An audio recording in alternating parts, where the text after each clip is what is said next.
This meeting of the Civic Engagement Board to order. Welcome, and we have a number of guests in the room and online. I want to welcome you as well. I want to let you know that we the members of the board just had an executive session with the township solicitor, which was a very productive conversation, legal advice to understand some of the issues that have transpired and some of the questions about public displays here in Mount Lebanon. And I'm just really grateful for the public participation this evening with all the guests. I look forward to hearing from you during citizens' comments. But first, we will begin with a roll call. So Kevin Brand. Yes. Noah Evans, I'm here. Adam Flango. Margaret Izzo. Online. Kelsey Lee. Here. Anna Roman. Here. Harry Tim. Here. Emily West. Here. Baby. Tim Clafferty. Here. Great. Thank you all for being here. Is there a motion to approve the minutes as submitted? So moved. Anna got Second. Kelsey got the motion, Anna got the second. Okay. There we go. Any discussion? All in favor? Aye. Anyone opposed? Great. Citizens' comments. So, Beth, you're first. And so you go on to. Podium. Podium state, same as commission, state your name and address and you'll have 5 minutes. Sorry. No, take your time. Watch the court, please. Thank you. So Beth, it's, name and address to begin, and then the counter will appear at some point over there, so. Okay, is it, how long is it? 5 minutes? 5 minutes. 5 minutes. I should not take 5 minutes. Okay. Okay, Beth Schwartz, 1133 Sunrise Drive. I am a 25-year resident of Mount Lebanon, and at this time I happen to also be the board president of Temple Emmanuel of South Hills. For those that are not sure, it's a Jewish synagogue also located in Mount Lebanon. Mount Lebanon has been a welcoming, safe, and supportive community for my family. Our daughters thrived through the public school system, where they felt secure to be openly proud of their Judaism. And indeed, Mount Lebanon has always felt like a community where our family and every other family is safe and welcome to openly engage in their religious and cultural practices. We have enjoyed sharing in and learning about our neighbors' traditions and they ours. Over the years, our Temple Emmanuel community has been well supported by our public officials, as well as protected by our Mount Lebanon Police Department. This welcoming and supportive environment that my family and my synagogue community experiences is why my husband and I continue to call Mount Lebanon home. It is why so many of us in Mount Lebanon move here and remain here. I am here tonight to share my thoughts regarding the public displays in Mount Lebanon, specifically related to winter holiday programs and celebrations. And I want to begin by thanking the Civic Engagement Advisory Board for attending to this matter. I attended the commission meeting on Tuesday, January 14th, where the commissioners and several other residents addressed this topic. My understandings from the January 14th meeting are: 1, that this board is tasked with making recommendations to the commissioners regarding the appropriate inclusion of displays in the winter holiday festivities sponsored by Mount Lebanon. Maybe this board's considerations are broader in scope. I'm not sure about that. And Mount Lebanon remains committed to its position of not permitting a third-party organization to sponsor displays. I actually find Mount Lebanon's position on third-party organizations to be comforting. I can easily call to mind several third-party organizations who, were they permitted to sponsor a display here in Mount Lebanon, would make me feel uncomfortable at best and at worst, very unsafe. I'm guessing that all of us gathered online and in this room can think of such organizations as well. And for each of us, those organizations might be very different. I can understand Mount Lebanon's need to adhere to their strict policy rather than assessing applications and granting organizations permissions on a case-by-case basis. But Mount Lebanon's position on third-party organization sponsorship doesn't rule out Hanukkah-themed displays in Mount Lebanon. There is another path forward. Hanukkah symbolism can be included in the municipality's winter holiday programming and activities if Mount Lebanon provides the displays just as they do the ones that are more Christmas and winter themed. And if this board chooses to recommend that option, I suggest considering whether there are other faith communities whose symbols should also be represented in the winter season, rather than limiting the displays to Hanukkah and Christmas. Again, the municipality can provide the displays in consultation with the leaders of those communities. This approach would make Mount Lebanon's winter holiday programs truly representative of the winter holidays. By taking this approach, our municipal leadership can demonstrate that Mount Lebanon is indeed the open, safe, inclusive, and welcoming community that is the reason so many of us move here and remain here as long-term residents. Thank you very much for your time and your consideration of this very important. Thank you. And next, I would like to welcome Joseph Leckenby to speak.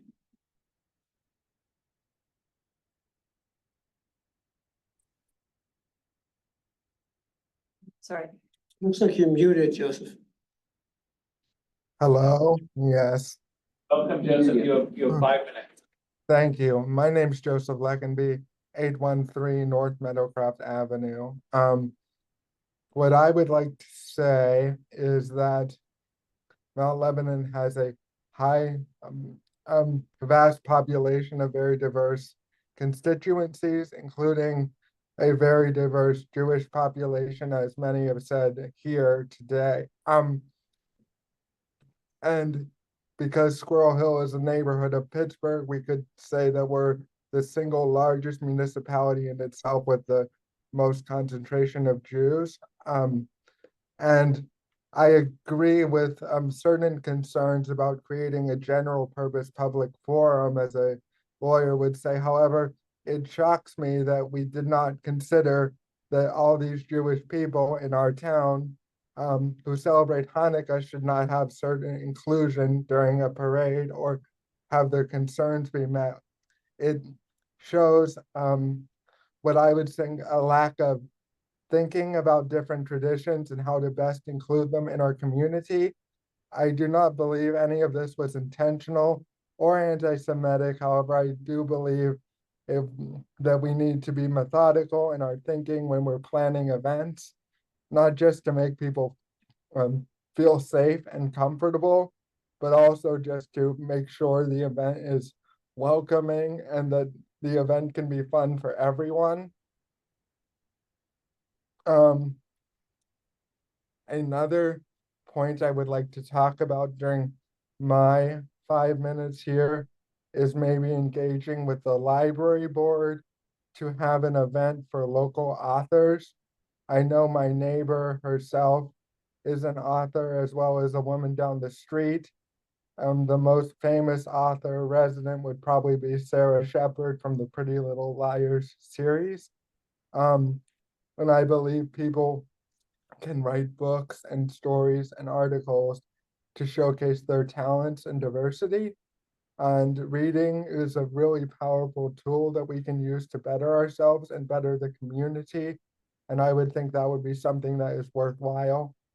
I believe the Hanukkah display issue will be brought up by many people in the constituency, and I don't need to harp on that. But going back, I just thank you for all your time, and I look forward to working with you if I'm ever in a position to do so. I recently ran for state representative in this district, as well as I'm communicating with others to be on certain boards and authorities throughout the municipality and the county at large. Thank you. Thank you, Joseph. Next up, I'm going to call Brian Neft. Brian, welcome. You have 5 minutes. Good afternoon or good evening, everybody. My name is Brian Neff. I live at 1163 Furwood Drive. And I too thank you for taking on this important task. I think I want to start just by reading to you. I was at the commission meeting back in March, and I was at the prior meeting of the Civic Engagement Board.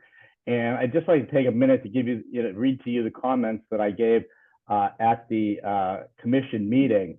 I started by saying I'm a 30-year proud Jew and a 30-year resident of Mount Lebanon. And my wife and I have raised our 3 children in what I believe is a welcoming and inclusive environment. About 2 weeks ago, I read an article in the Jewish Chronicle about how the Chabad had sought to have a Hanukkah celebration in Mount Lebanon over the last 3 years. It has been turned down every time. I thought that this issue had been laid to rest some 35 years ago when the Supreme Court of the United States in Allegheny County versus ACLU ruled that if you allow a Christmas tree, then you must also include a menorah too. Hanukkah celebrations of the type we're talking about are commonplace elsewhere in Allegheny County and frankly throughout the nation. There were recent celebrations in the city, in Dormont and Swissville, among others. And if you've never been to one of these celebrations, it's really worth going to see how the community comes out and just celebrates the season as they do and lights the menorah and has festivities for kids. It's just a fun environment to be in. What made things even worse for this particular instance is that the commission revoked a permit that the police chief had already issued to have a Hanukkah parade when there's no mechanism in Mount Lebanon ordinances for the commission to do so. So I finished by saying we need to find ways to be the inclusive place to live that I always thought that Mount Lebanon was. And this is particularly important now when the Jewish community has faced greater anti-Semitism than at any time in its post-war history. And I think you will find a willing partner in Chabad and the entire Jewish community to come up with a reasonable solution to any concerns that you may have. And I look forward to being part of that solution. And in that vein, I've come up with a lot of questions that I'd want to pose to the committee about things you might want to think about as part of your deliberations. And I'll just go through them. It's a list. May a municipality allow multiple displays of different groups in support of cultural diversity and inclusion of the holiday season? May a municipality allow multiple displays in support of the holiday season to foster the liberty that our society affords, including our liberty, interest, and freedom of religion? If a municipality allows a Christmas tree to be set up in the public square, must it also allow a menorah or other symbol that celebrates the holiday season?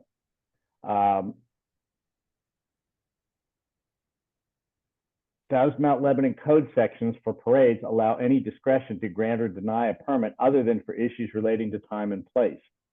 And does the display of a menorah in a public forum sponsored by a non-governmental entity violate the Establishment Clause of the First Amendment of the United States Constitution? So I raise those questions because I know that you're also, as part of this, looking at the legality of what to do and how you can foster more inclusion in the community. And I hope that you will consider those questions as part of your deliberations. So thank you very much for having me, and I appreciate your time. Thank you. Thank you. And now I call Mandy Rosenblum, Rabbi Rosenblum. Thank you very much. I'm at 821 Ridgefield Avenue, and I'm also the rabbi at Chabad of the South Hills on McFarland Road. I don't have a lot to add to the previous speakers, and the point that the first speaker made about it being a third party. It really, to me, doesn't matter as long as there's inclusion. It could be first party, third party, any combination or hybrid of the two. I was going to go over some of the legal issues that, even though I'm not a lawyer, that Brian just shared, so I'm not going to be repetitive. But I will say that I really appreciate you making this a priority and taking the time to deal with this issue. The menorah and the Hanukkah events included as part of a holiday celebration is something that's done throughout the entire country, and it brings tremendous goodwill beyond just the Jewish community. It involves community leaders. And I think it's very much in keeping with the spirit of Mount Lebanon. The only additional thing I'll address is that I know that the leadership was concerned that, and I think the first speaker also mentioned this, that it may get out of hand. And he cited a story that happened, I think, in Minnesota, where a satanic group wanted to put up their display after other groups came forward. I'm not saying that that can't happen. I'm just saying that I've been involved in putting up menorahs for 30 years in probably 20 or 30 different places here in Pittsburgh, and that's never happened in any of those places. It's happened a handful of times throughout the country. So it's a very, very remote concern that could certainly be dealt with if you wanted the first party, in other words, Mount Lebanon, to be the one to put up the menorah.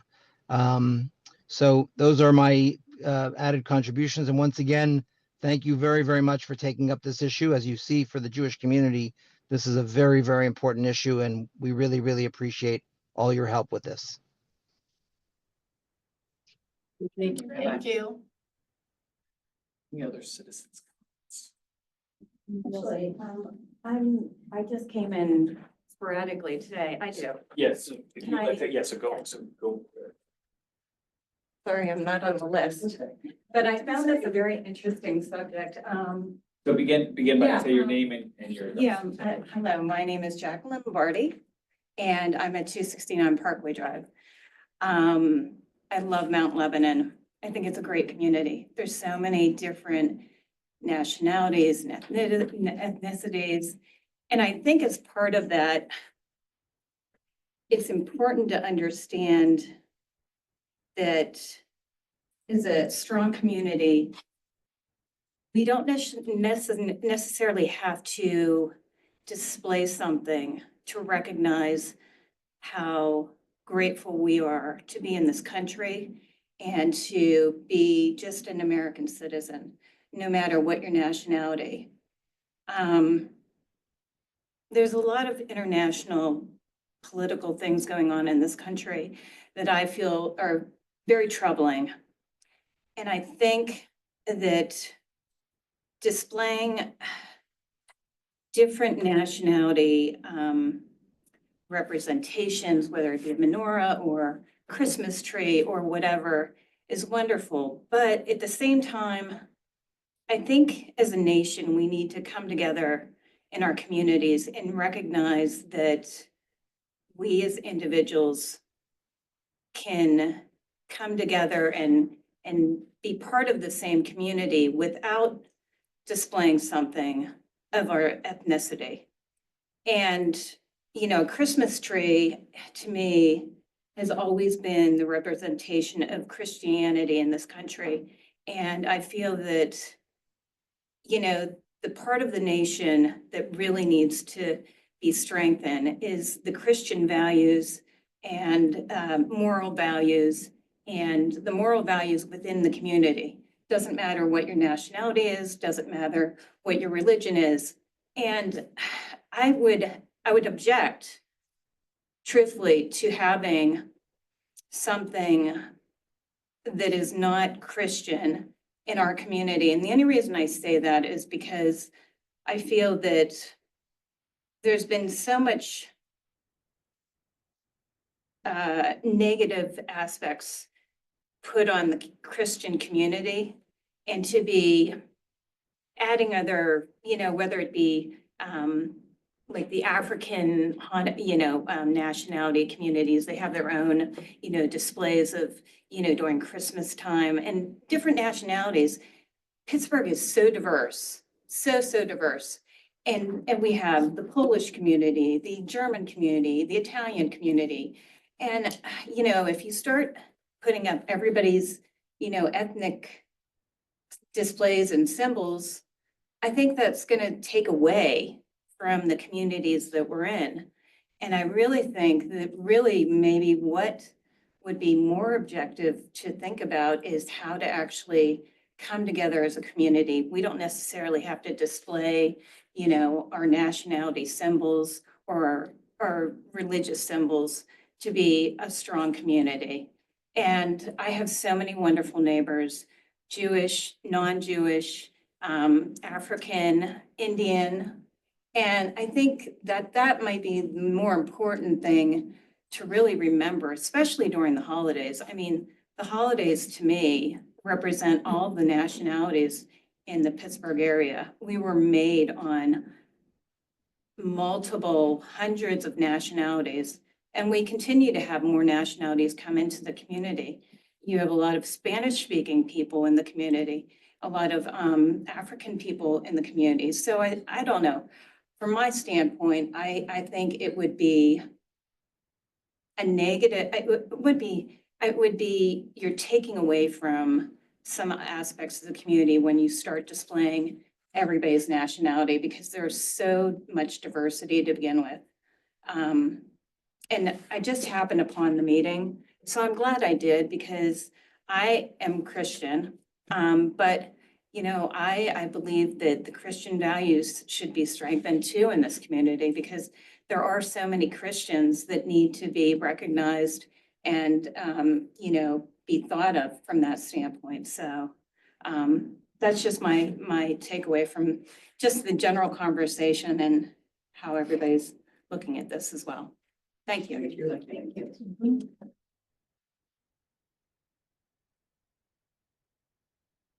I'm grateful for everyone who's joined us online and in person and shared their thoughts of this important dialogue. I am open to entertaining a motion to move our new business to be the next business on the agenda. So moved. Second, any discussion? All in favor? Aye. Aye. Okay, so we're taking up the new business, which is the commission request for advice on public display. We've heard a number of comments today. We've had some legal counsel, so I want to open to some conversation for us as well about how we might be moving forward. One part of the request from the commission that I've heard is to have a holistic view of what we're of how we do public displays in Mount Lebanon. And so this is not just a question for us about a menorah. It's also a question about a calendar of other displays that may happen over the course of the year. But we really want to take a whole look at every potential holiday in a different meeting or now, or how do you want to do that? Well, so we have our DEI subgroup. My thought is that we delegate to that group to develop a policy that then we are able to discuss here in our meeting and then recommend to the commission. Ultimately, the commission is the decision maker on this, so that would be our way forward. I think that's a good idea. I mean, obviously, we only have so many, time and resources, so we have to come up with some calendar kind of that. We can't do everything.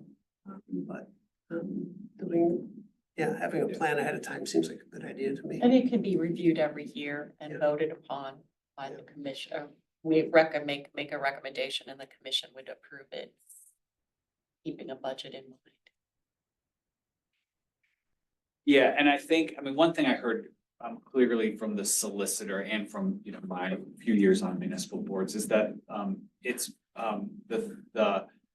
the policy against third-party displays is pretty firm and pretty clear, and that protects a lot. That sort of protects a lot of aspects of the municipal life and our community life, as we've heard from our comments. So I think we want to have a method for the municipality to embrace municipal speech that celebrates the diversity in our community and also maintains that protection around not allowing third party. I agree with that, even if the chances, as the rabbi said, aren't that great, but the consequences are bad. Well, So, it's a yeah, different we- aspect of inclusion. I think if we open the municipality to the third party messaging, then we could quickly envision or look around the country at other examples of groups whose main message is what some of us may consider hateful or harmful or violent, we then have to allow them as a part of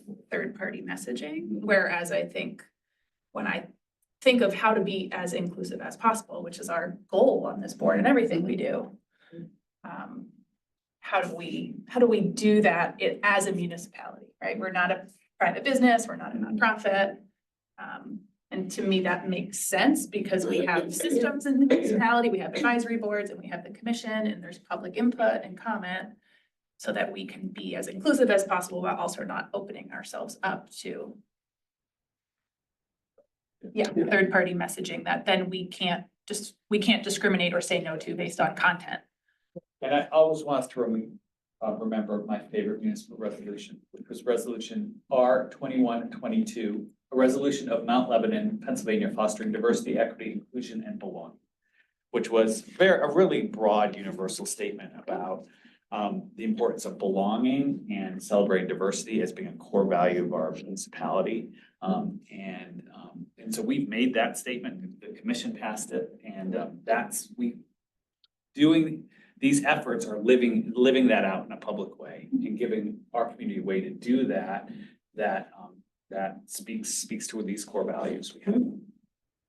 And I think, well, I know we'll get to MLK Day wrap up, but as someone who just led the effort to recognize and celebrate a new holiday and saw all that goes into it from the staff perspective, it's a lot of time and money and resources. And so as much as I'd love to Celebrate everything. yeah, like have multiple celebrations a day, there's also just the practicality of what can the municipality afford in terms of time and resources.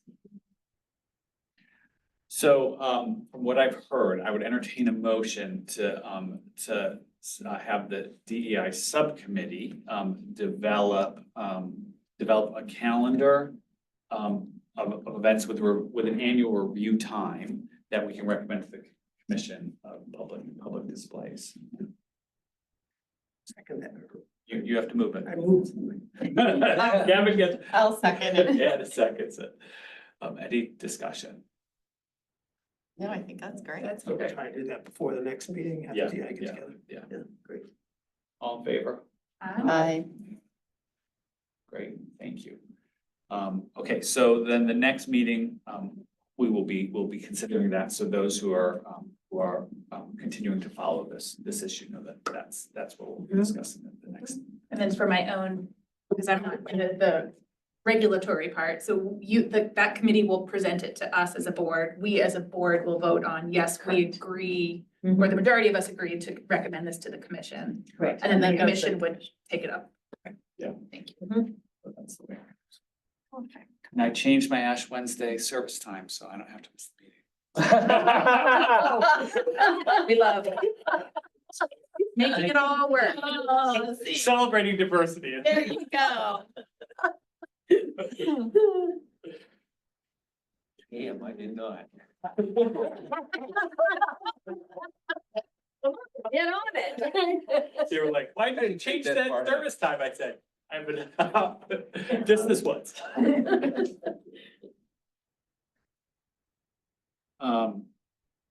Okay, so then we'll move to, my report. So first of all, I want to say a big applause to everyone who helped with Martin Luther King Day. Kelsey put a lot into that, so. Yay. That was great. And then Kelsey and I spoke with the Inside Mount Lebanon podcast yesterday. So there'll be more Rock reporting on stars. that. And so a big thank you to Laura and her team. I mean, they got an article out that day. Yeah. That's right. On the web. Yeah, sent photographers, sent a photographer to the site, and then, had us on the podcast. So that was a really, I mean, the communication efforts leading up to and of the day were just really, really great. You got us a sellout. Yeah. Better than that, yeah. Thank you. So big thank yous there. So, okay, and now I'll hand it to Annie. Okay, let's see. Well, we've been talking at the commission a lot about electric vehicles. I know this is something you're all, but in following our desire to be carbon neutral at some point, and to contribute to improving our world. We've been looking at electric vehicle fleets. So far, to be honest, we have not been able to pull the trigger on getting electric vehicles because for the most part, they have not caught up with municipal needs. I'm going to give you the example of a police car. So a police car is used 24/7. So downtime to charge is one issue, but probably the bigger issue is doing things like bulletproofing cars, which we do for the protection of our staff, weighs a lot and impedes the efficiency of the electric motor. And we also run all sorts of computer equipment and all sorts of things off the battery of the gas-powered vehicle that the electric vehicles at this point cannot support. So we're continuing with our staff to look at when and where we might be able to start putting electric vehicles into the fleet. But so far, we have not found that place. So just a very honest thing. I have, we? Yes. Sorry, related to Yeah. that question. Have we looked at like building solar panels on top of the garage or somewhere where we could, you know, where the municipality controls and we could put up enough on there to generate a fair amount of electricity? Yeah, the municipality is working with Connect. Connect is a group throughout the region to try to pull the communities together to do a lot of this kind of work. And they are working on where it might be appropriate to add solar panels, et cetera, so. And that's sort of That's a backdoor way to get Yeah. carbon neutral if you can sell enough Right. excess process. capacity to Yeah. cover your Yeah. capacity, then you're getting carbon neutral. We also spent in other updates, all day Friday and part of Thursday with a team that came in to look at the people who had applied for fire chief. And they were putting them through a series of exercises. I thought it was truly fascinating. One of my friends who used to be on the staff here said, yeah, it's fascinating the first time, by about the fifth time. It's not fascinating. But I thought it was very interesting. And it also taught me a lot about the science of fires, which, you know, I guess you can tell so much by smoke, which who knew? But it was really very interesting. Yeah, and I was really happy to be a part of it, just to see, also to see the quality of our staff. That was amazing. And the team was blown away by what Mount Lebanon does and the quality of our fire department. And it was just really, those are great moments. Like you feel like, yeah, we're doing this right. All right. So on social media, I had an unfortunate incident today where one of the contractors, so this is somebody who's a third party who we've contracted with to work on something in the municipality, was overheard on a Ring camera making some very negative comments about a sign in someone's yard. I was happy to intercede and spoke with Public Works, who has spoken to the contractors so that those individuals will be spoken with about what language is appropriate and what kinds of comments are appropriate in the community. That's about all we can do. But as I oftentimes say to my children, always follow the money. Money speaks. This contractor has a big contract with us, and I'm sure doesn't want to lose it. And so, you know, they tend to be very cooperative about following what our Public Works Director says are important values for us, and he's taking care of it. He does a really good job for us, I think. So hopefully that will not reoccur, but no guarantees. You know, a lot of people come in and out of our community. I think that's it. Can you think of anything I'm missing? No? I could always talk about sewers, but nobody wants to hear that. Sorry, I'll rest my smart case. Yeah. Next.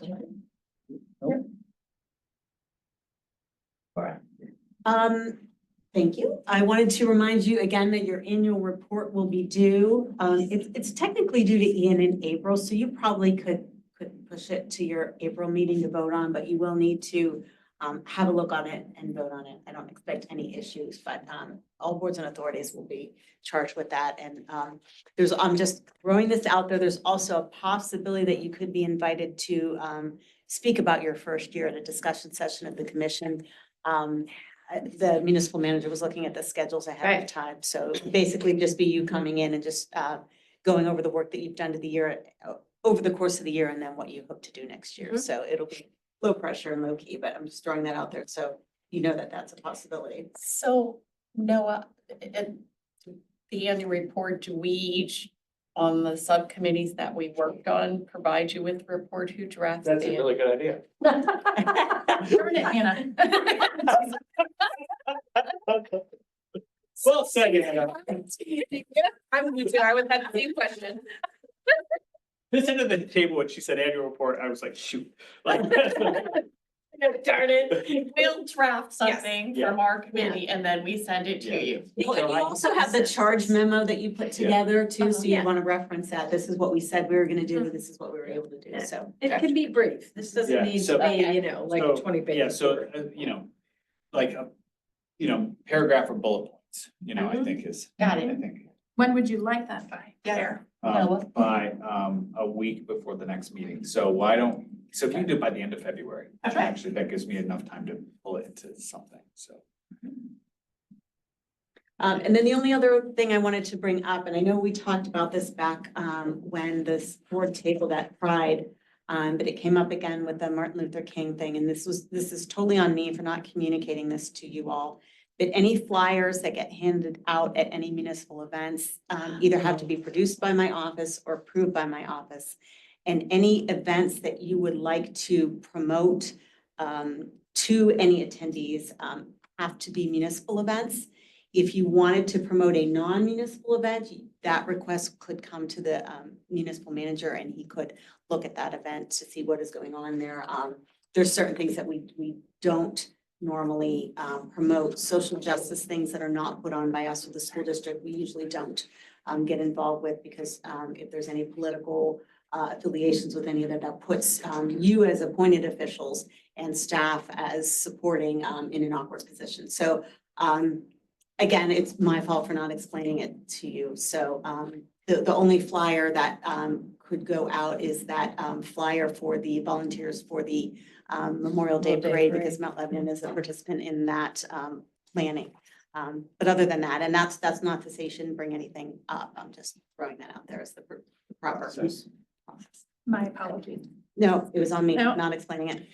Question on follow-up question. So at the Residence Academy, the Historical Society provided a handout. Is that okay? Theoretically, they're supposed to run it by us, but the Historical Society, by virtue of the fact that we fund them as a municipal partner, so their events are, I don't want to say covered, but And then the they're magistrate Same handed thing. it She's out. a part of, So, yeah. okay. So our partner organizations, just for your knowledge, Just making Outreach, sure. the Mount Lebanon Partnership, the School District Medical Rescue Team South, the District Judge, the Historical Society, probably somebody else, but those are groups that either have nonprofit status, are part of the government, and all receive municipal funding or municipal support in some way. Okay. So this is another expression of the no third party. Yeah, Exactly. yes, exactly. Yeah. The library? No, that's. The library, that Library? is. Yeah, okay. And we give them. Yeah, but I mean, I'll give you an example. Yeah. The events that we put on, Memorial Day, Labor Day, we invite all elected officials to participate. Sometimes with certain programs, there might be certain elected officials that are invited and others that may not be. And that certainly is the organizer's choice to have whoever they want. But that is a standard that we follow with municipal events, that there is broad Everybody. participation. They don't want to come, that's fine, but they're invited. Thank you. I have something real quick. I'm holding some non-discrimination and anti-harassment training tomorrow morning in a staff meeting with our department heads and first level supervisors, about 25. I say some training because it's really a refresher course because all but one or two of these supervisors attended a full hour in-person session with me a few years ago. And then after that session, I'm gonna schedule sessions with some of the other supervisors, like second level supervisors in various departments. So kind of working my way through the supervisor workforce. And what's your hope on, like a schedule of when you do these trainings? To be honest, I haven't thought past this one that's tomorrow, just because we were so tied up with the fire chief assessment. So I don't know exactly, and it's tricky because it's a lot of different departments. There's mid-level supervisors in police and fire and public works. They're all in different buildings. They all work different schedules. Some of them work night shift. You know, like it's logistically, it can be difficult. And I plan to do it in person. A lot of these employees aren't employees that sit at computers during the day, so it's not really something that they can just, you know, log on and do a training. But it will get them.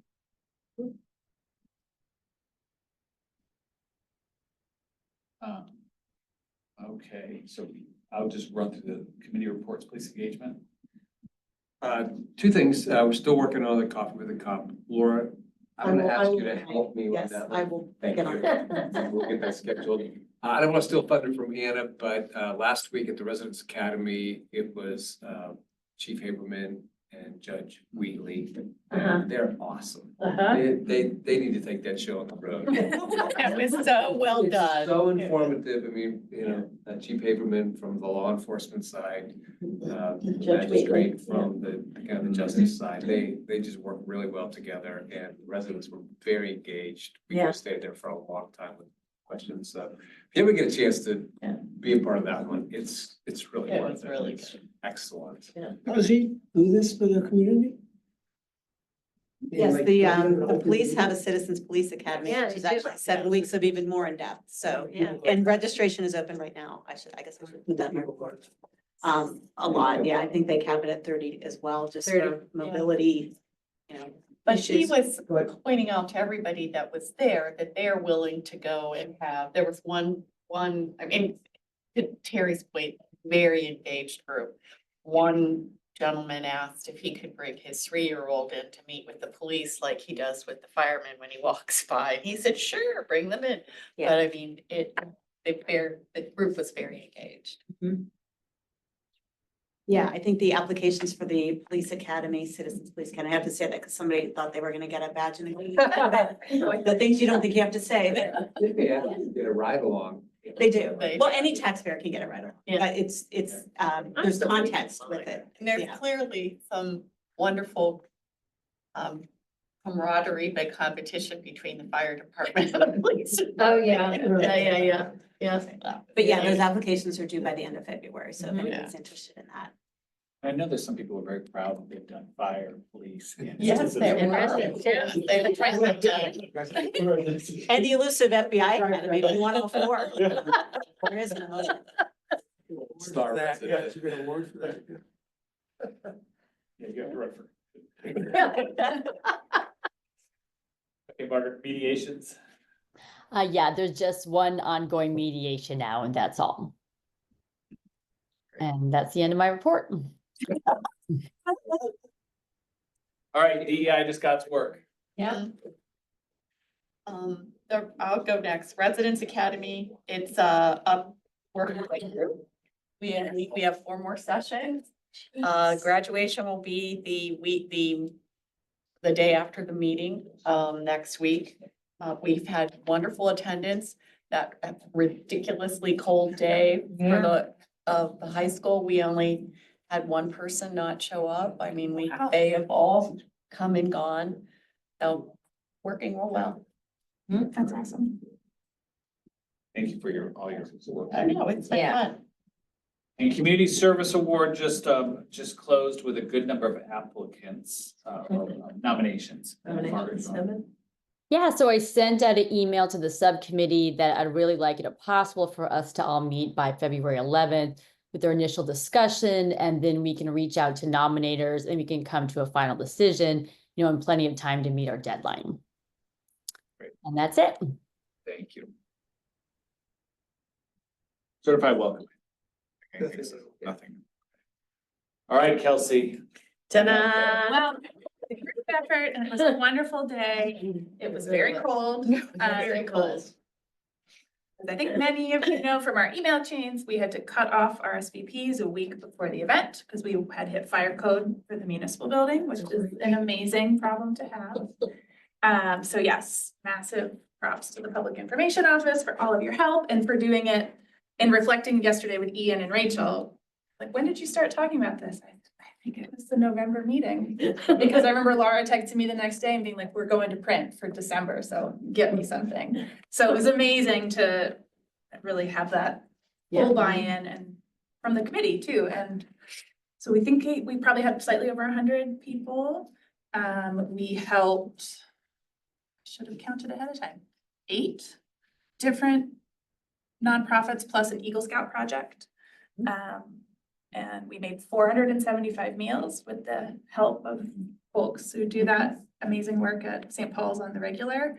We sent, I don't know, 500 Valentine's Day cards to Asbury In fact, I Heights. forward the big comments from Really the, sweet note from Asbury, yeah. yes, for the cards.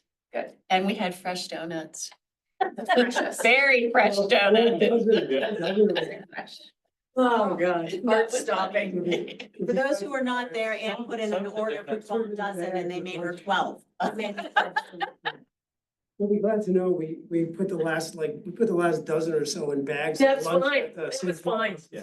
I didn't care. I was just They like, were dessert for those 475 people. they were fresh, They my were God, very they'd fresh. just been made. Yeah, that was heart stopping. You know, Took it in stride. well, Thank you for coming. I've done so many public events like that in my career. And I used to always say to my staff, okay, I know how well you've planned this. This is really well done. Something will go wrong. Something always goes wrong. And there it was. I was like, okay, it's my turn. So, yeah, it was. And the weather wasn't great, yeah. But I definitely, if we recommend it, I think we should do it again. I think it should be an annual event. I think we have great problems to solve, which is where do we do it? Because certainly if the first year was that large and well attended, we want to have room for growth. We don't want it to be like we heard on a Facebook page where apparently people were selling quote unquote their RSVPs. Reservations, I know. Here you go, I need to, like, I got 2. Which is amazing. We're gonna scalp seats next year. But I think some real highlights are a lot of the nonprofits, we helped have one staff person who maybe is part-time or they have no staff people, particularly South Hills Pet Rescue, which is run out of someone's home. So they were like, I never would have been able to organize all of these generous donations without the help of these 8 folks. Right. And we heard back from participants that they really felt good about being together. And so, Drummond Food Pantry. Yes. Said that they had would never been able to organize all the paperwork and things they had. And yeah, volunteers came in and just did it. They were like, ah, it was amazing. It's all done. yeah, yes. They So may come to my house next. Sorry. wonderful from Reverend Soames was our community Yes. member on the committee, and Anna and Kevin and Noah. So cheers. Thank you, everybody. It was a group effort and we look forward to doing it again. Great. Any other old business? We already did our new business. Anything else? Good. Timing wise, because now I understand just how long of a lead time we need to be prepared. I know last year as an advisory board, we tabled at Pride. Yes. Which is in June, Right. and there was discussion about Earth Day, I think. Right? Isn't there an event in Main Park for Earth There Day? is, I think it's the 27th of April. But we had just kind of formed. That was our first meeting in Yeah. April. And then there's the Juneteenth celebration. So these are all events that we would have to ask permission for, correct, to participate in. So I want to be mindful of time, if that, maybe that's a next meeting thing, but Yeah, so I think, part of what we should be doing with our calendar of public displays, because I imagine that largely we're gonna be asked to help run this public display program. I don't know. you're on record.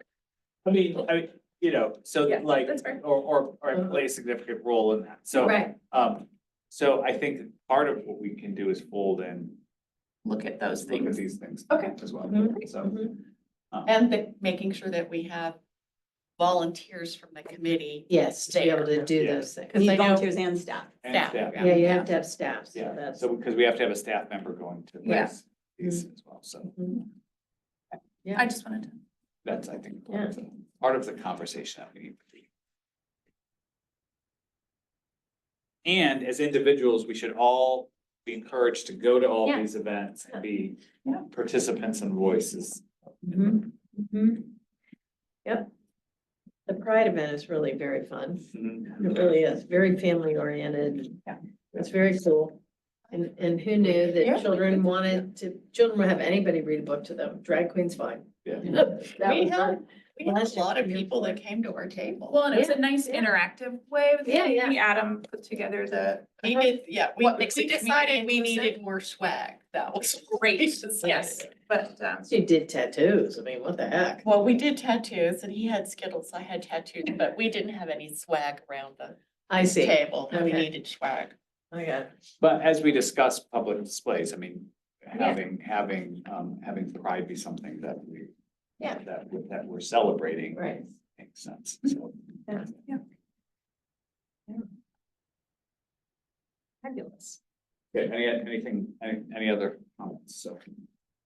I mean, just, when I think about this, I think about other towns that seen have holidays and how, this is something that we should talk about, Yeah. is how do we get our businesses engaged in some of this? I mean, obviously, it's up to them, but if we said, hey, for this holiday, it'd be great if all our businesses display X. They're So we speaking have 2 like weeks a at the system academy. thing. We could ask them there. Yeah, I mean, we have to think about that, but again, Decorating contest? yeah, I mean, just Yeah. like say, decorating contests are like, yeah. Sure, The why not? theme for this year's I've done event is, for St. Patrick's Day is leprechauns. there's the find elves. You're good. Leprechauns. Well, I mean, and then like every business could do their version of a leprechaun. I'm just making this up as I go, but yeah, I mean, I wonder if we could do that. That seems like it'd be a good community engagement thing. To Yeah. have the whole town. Talk to the partnership. Well, and I think. Are we doing anything? We suggest this, is this within the bounds? of what Sure, we're the doing? partnership is more involved with Main Street, with Washington Road, and we do have other business districts, we have Castle Shannon and but it's certainly something you can bring up with them because they're kind of our business experts on the relationship with the business districts. Yeah. So it's a good place to start. And also Eric Miller and our staff members, the commercial districts managers. Yeah. And part of it is that these public displays are integrated with things that the business districts are doing. So like that's where, Yeah. Right. The point is we're to gonna be- push we're- those. We're gonna Yeah. begin to have to engage in more conversations with the business district groups as we do this, so.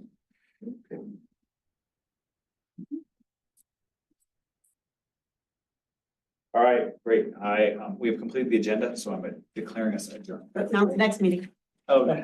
The next meeting, Wednesday, March 5th at 6 p.m. Great. Have your annual report. Yeah. Hi, Margaret and Emily.